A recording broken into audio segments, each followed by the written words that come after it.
It's something we're probably all guilty of. Youth is king on Football Manager. I actually asked, how old is too old for a player on FM? And this is the response I got. So with that in mind, I'm going to try and change perceptions here. Over 35s only. I'm doing this for the granddads. This is OAPFC.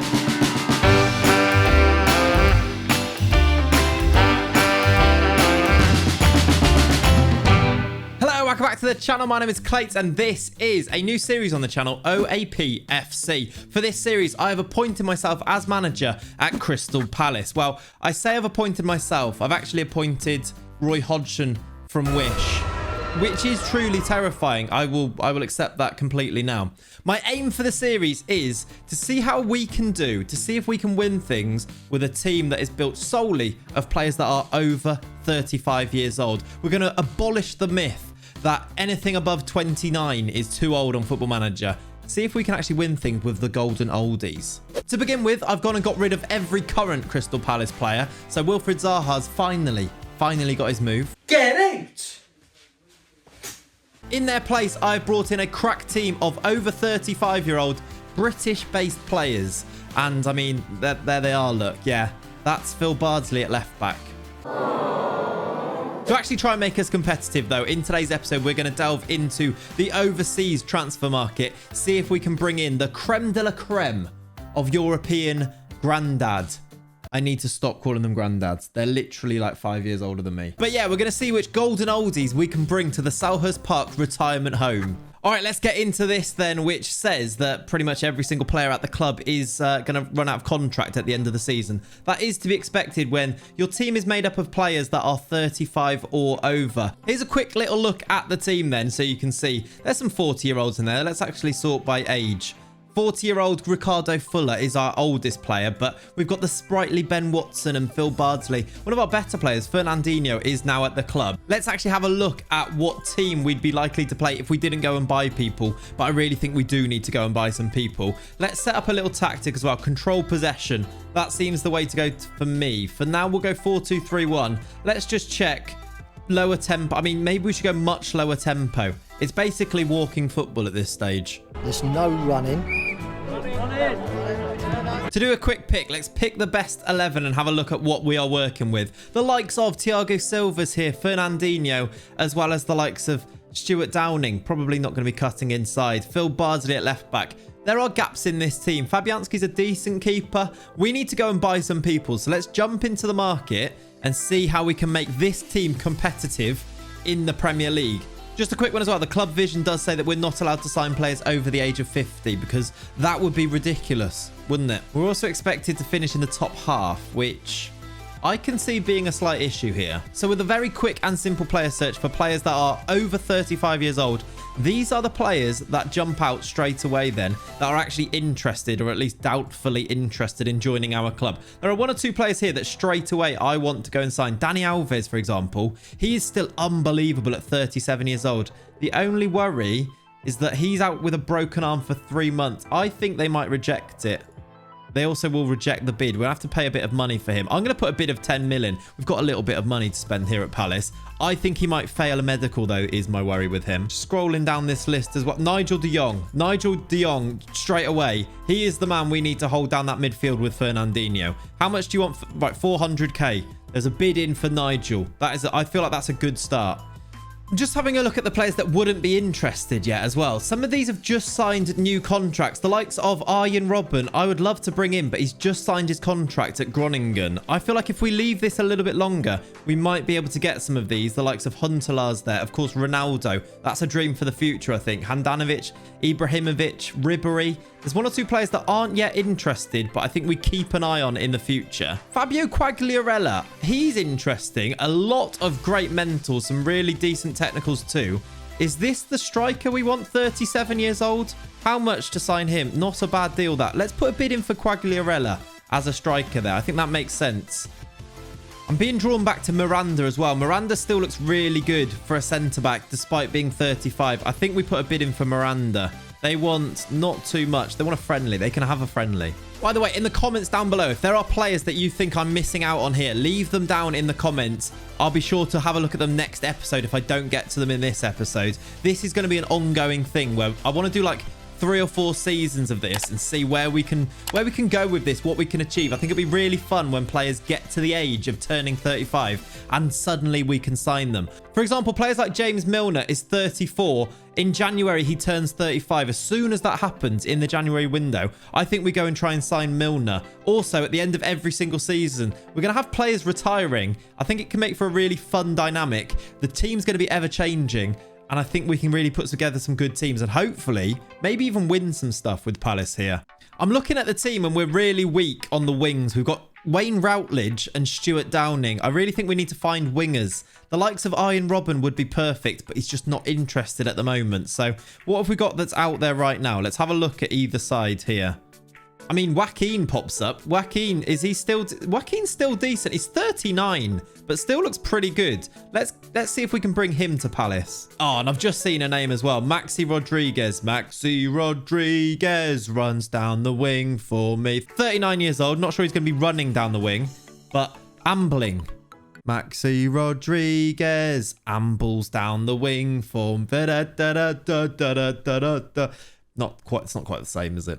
I mean, Goran Pandev, we could play him in behind the strikers. He's been excellent in real life. No, we can't get him. He's not going to get a work permit. Right, cancel that.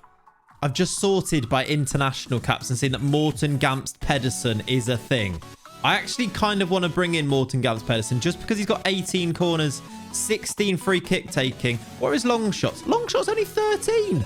You've done him dirty there, FM. I still think I want to bring him in, though. 5k. I'm going to have a lot of friendlies. Every club wants to do a friendly with us. All right, I think that's going to be it for now. I'm going to continue the game and see which of these players we actually end up bringing in. Then we're going to play the first game of our season in today's episode. This is fun. Oh, I forgot to mention, Gary Megson's the assistant manager here because of course he is, right? Maxi Rodriguez is in, confirmed. Our first signing here at OAPFC will be Maxi Rodriguez ambling down the wing for me. There he is with his 9 pace. Let's slot him in straight away. Wayne Routledge out, Maxi Rodriguez in. The team is starting to take shape. Just seen we're doing endurance training with our old players. I feel like there might be some fatalities there.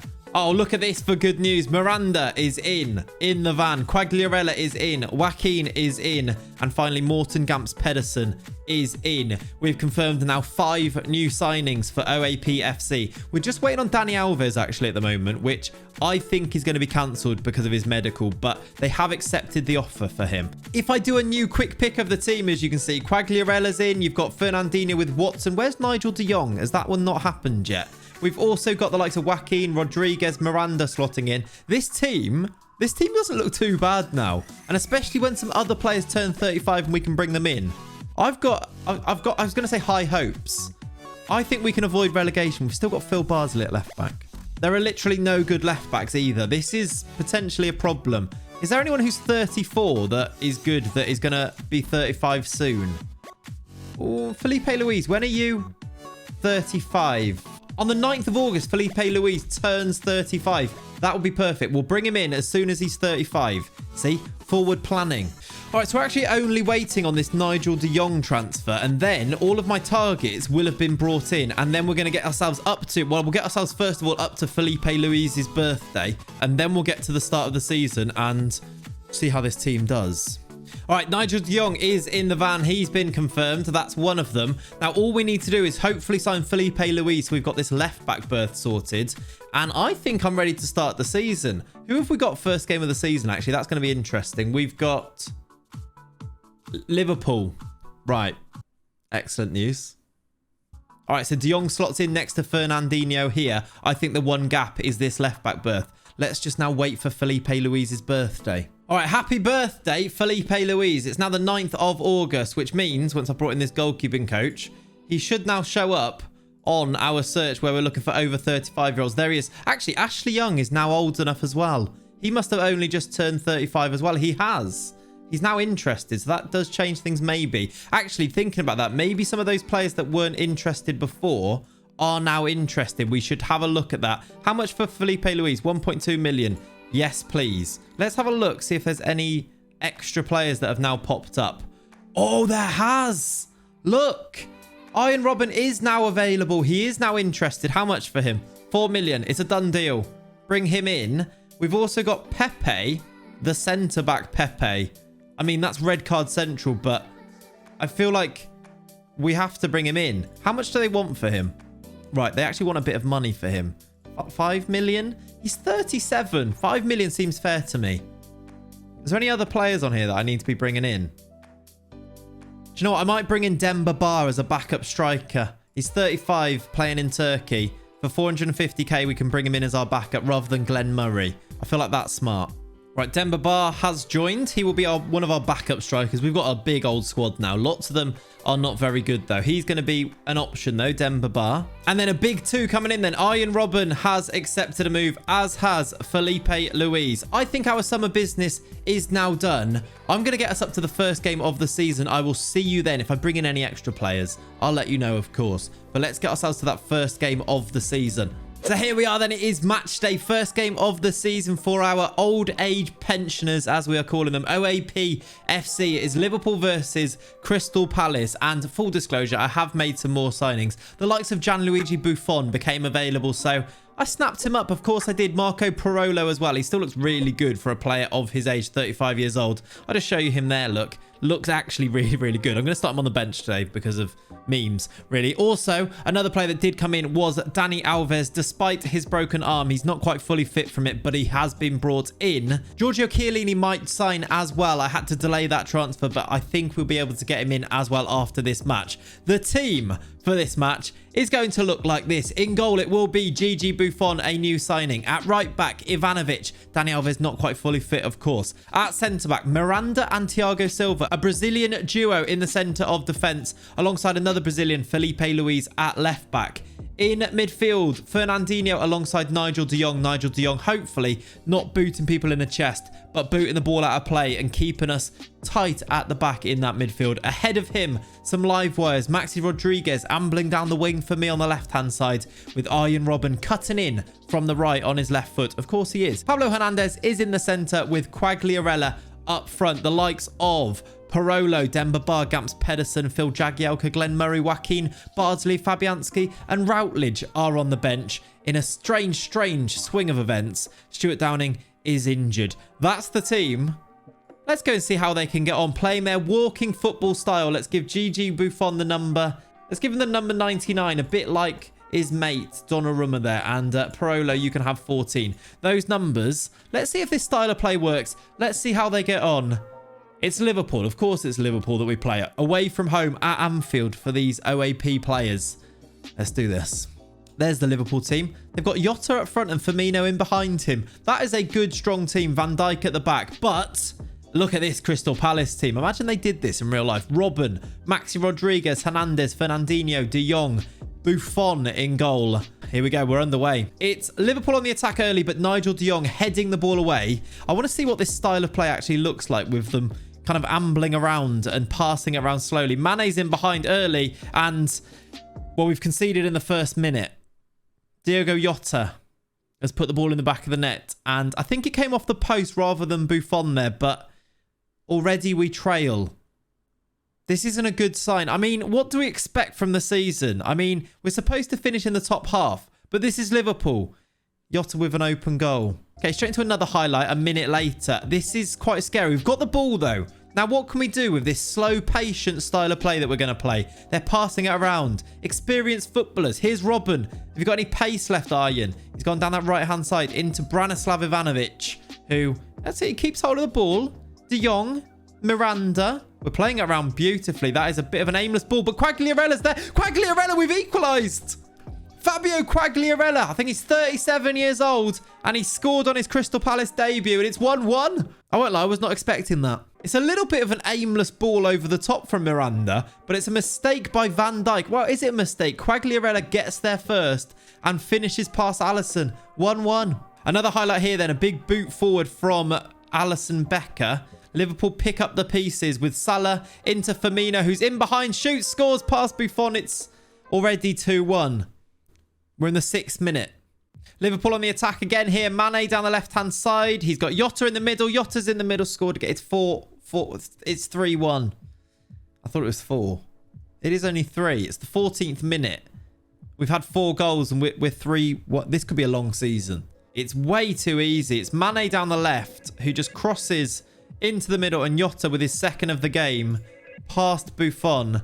And can we just calm it down a bit, lads? Can we get a foothold here? 20 minutes in, it's another highlight. All right, we've got ourselves a little bit of a foothold up until now. Liverpool on the attack now, though. Firmino, about 33 minutes on the clock. It's a block at the back, and we're going to clear it. Not much happening in that little space there. So maybe we're just settling ourselves down slightly. That's the hope. As we approach half-time now, it's obviously all Liverpool. I mean, they're a really good team in FM. Maybe we shouldn't be looking into this too much, but it could be embarrassing, this game. Jota shoots, deflected, Buffon saves. That should take us to half-time. Half-time, 3-1. I'm not sure this system is working. Maybe we take the tempo up just a little bit. I feel like maybe it's not working as it is. Is there any subs we need to make? Pablo Hernandez is struggling. Right, I'll tell you what we need to do. Morten Gamps Pedersen needs to be brought on, and he needs to take every single set piece. That's the plan here. Start the second half. Morten Gamps Pedersen is on the pitch. Pablo Hernandez has been taken off. Here he is, Gampst. I want like a worldie from about 30 yards from you, please. Passing it around nicely, actually, from kickoff here. Maxi Rodriguez, of course, against his old team here. Tackled by Trent Alexander-Arnold, and it's actually probably going to be a Liverpool attack. It's Mo Salah just driving through. Thiago Silva makes the block. He's doing back heels, is Thiago Silva. You do love to see that. Here's Gamps Pedersen with, honestly, a shocking pass. And Liverpool have the ball back again. Salah through to Jota. Jota's through. Jota chips the kick. It's 4-1. We looked promising for a few passes there, but I think that's actually a hat-trick from Diogo Jota. It was the substitute, Morten Gamps Pedersen, that gave the ball away there. I'll take the flak for that one. That one's probably my fault. Good finish from Jota for his hat-trick. Robertson down the left-hand side, trying to get a cross in. Wijnaldum, Firmino. Liverpool looking for a fifth here. Wijnaldum, Firmino. It's another goal from Diogo Jota. It's 5-1, and he smashed it in from about 2 yards out. And OAPFC is not starting in a great fashion. It was a Firmino shot that Jota's just smashed into the back of the net. 5-1. Maxi Rodriguez is on a 6.2. Wayne Routledge is coming on. This is a bit embarrassing. Few minutes to go. We're gonna lose 5-1 in our first game as OAPFC. Do you know what? Maybe youth is king in FM. I'm gonna go and try and sort this out. I'm gonna go and play some more matches, maybe make some more signings, but I'll see you next time for more OAPFC. And things can only get better, can't they?